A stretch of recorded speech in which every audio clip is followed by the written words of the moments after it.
సంధ్య theatre ఘటనపై దర్యాప్తు కొనసాగుతుందని హైదరాబాద్ సిపి సివి ఆనంద్ తెలిపారు. న్యాయపరమైన సలహాలు తీసుకుని ముందుకెళ్తామన్నారు.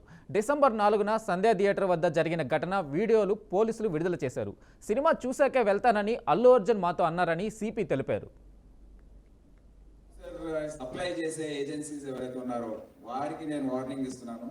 మీరు జాగ్రత్తగా ఉండండి. నెక్స్ట్ టైం నుండి ఈ బౌన్సర్స్ ఎక్కడైనా మిస్బిహేవ్ చేసినా, పోలీస్ ఆఫీసర్స్ యూనిఫామ్ లో ఉన్నప్పుడు వారిని ముట్టుకున్నా వారిని వదిలేది ప్రసక్తే ఉండదు. ఈ విధంగా అయితే తోసేశారు పోలీస్ ఆఫీసర్స్ ని. చూసారు కదా వీడియోస్, పబ్లిక్ ని తోసేశారు.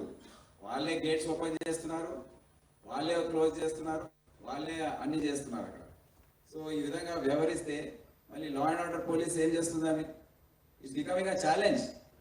సో ఇప్పటి నుండి విఐపీస్, వివిఐపీస్ ఎవరైనా కానివ్వండి, పూర్తి బాధ్యత వారిదే ఉంటుంది. వారి బౌన్సర్స్ ఏ విధంగా వ్యవహరిస్తారు, పూర్తి బాధ్యత వారిదే ఉంటుంది. బౌన్సర్స్ సప్లై చేసే ఏజెన్సీదే ఉంటుంది. వారిని అడ్డుకట్ట వేసే అవసరం ఉంది. జాగ్రత్తగా వ్యవహరించండి, ఆలోచించి మీ స్టెప్స్ తీసుకోండి. మీరు చర్య ఏదైతే యాక్షన్ తీసుకోబోతున్నారో దానివల్ల ప్రజలకు ఏమైనా నష్టం, అది ఆలోచించే బాధ్యత కూడా ఆ concern విఐపీదే.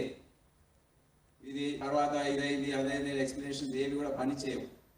It is there responsibility and we have to be responsible people. So ఇదంతా మీ ద్వారా నేను తెలియజేయదలుచుకున్నాను. Thank you.